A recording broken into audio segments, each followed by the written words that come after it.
Hey guys, Chicky Domain, Debut.com with a Debut.com forecast update. This forecast update effective around 11:30 a.m. Eastern Standard Time on Friday, March 2nd, 2018. And here we go, guys, in the real-time phase of a rapidly intensifying hurricane force low just to the southeast of Montauk, New York.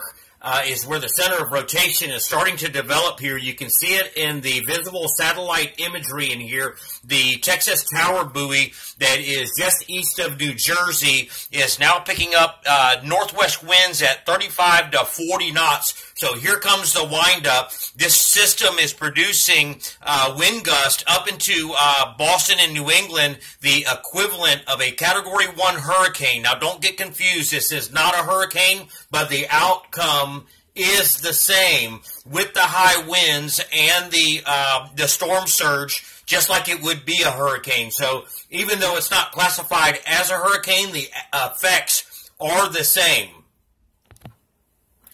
We have gone into a buoy watch now. So, guys, we're going to be tracking the buoys over the next 24 to 48 hours.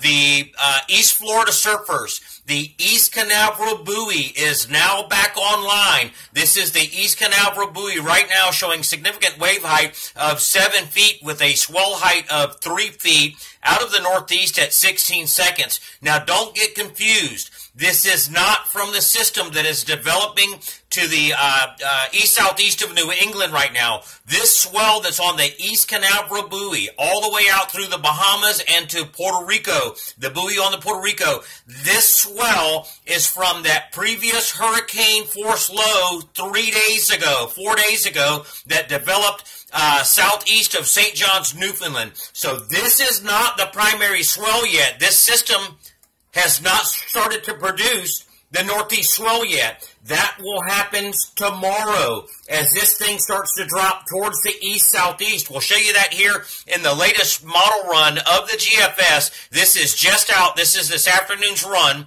Give me a second. Let me switch over for you. So this is Friday. This is current now. Going into Saturday. That's Saturday. And then this is Sunday. So this is when the northeast groundswell is going to start to develop off this system. Now, I'll back it up for you a little bit and then pay attention to this top right-hand portion of the screen. Remember, in our last video update and our details, we talked about that this was going to be northeast fetching here, northeast swell pushing down into here, and it was going to wrap into the backside of this hurricane force low and magnifying the swell that's going to create from that. So you can see strong northeast fetch out of the northeast Atlantic getting pushed down in here now, opening up the gap between St. John's, Newfoundland down in here aimed at the Outer Banks. We'll advance the model for you a little bit more. And this is going into Tuesday, guys. And the winds begin to relax along the coast. Again, like we told you in our last update, I can't tell you what your local wind conditions are going to be. Go research that for yourself to find out what days is going to be best for you.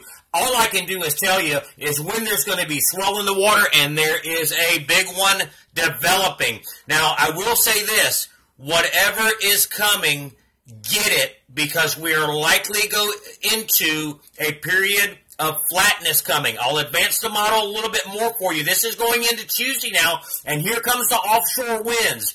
This system now is going into negative swell production for U.S. East Coast because the wrap in here, counterclockwise rotation, the wrap in here is east, then to the north, and then west-northwest. So all of this is westerly winds. That's going to start to kill the swell, and this southwest flow setting up off the U.S. East Coast is also going to kill the swell. Now, there's a difference between the European model and the GFS. They're starting to diverge after 5 days. We'll show you last night's run of the Euro here in just a second. But this is strong offshore winds right in here, and this is likely to kill the swell. There may be a little pulse coming in there, but again, negative swell production, at least for U.S. East Coast, out of this setup. Advance the model some more for you, and you can see that GFS develops another area of low pressure in here, but this is not a swell producer. We talked about a possible repeat performance coming behind that area of low pressure,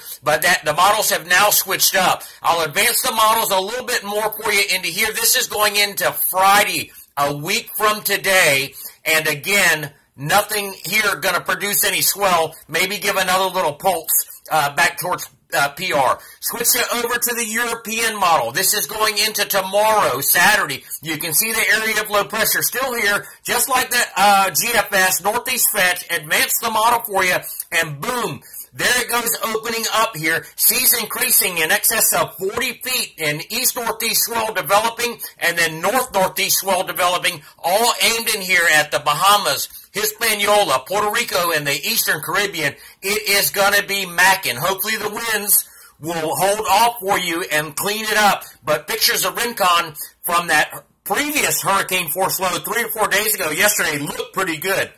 Now this is going into Tuesday, 96 hours out. The area of low pressure is still there producing swell. Now again, look at this. This is east. This is still producing swell. With the GFS, it turned into negative swell production at about the 5 days. This is still northeast fetch in here, still coming out of the North Atlantic, aimed in here at the mid-Atlantic with light winds and offshore winds approaching. So hopefully the Euro will verify. Advance the model for you some more. Here we go into some negative swell production here, but still east-northeast fetch aimed in here at the Outer Banks as the offshores come in. Advance the model for you some more, and here's where we go into, we could go into an extended period of flatness coming. Whatever is coming, get what you can get, guys, because I can't promise you anything is coming after this, because this is 10 days now, and the European model, once again, it was showing it, then it backed off at the 10-day mark. Here we go again with the fresh 10-day mark. We'll be watching the future runs, but this is all negative swell production in here. So no hope for anything in the future at the moment. We'll keep an eye on it. Stay tuned to our social feeds for real-time updates.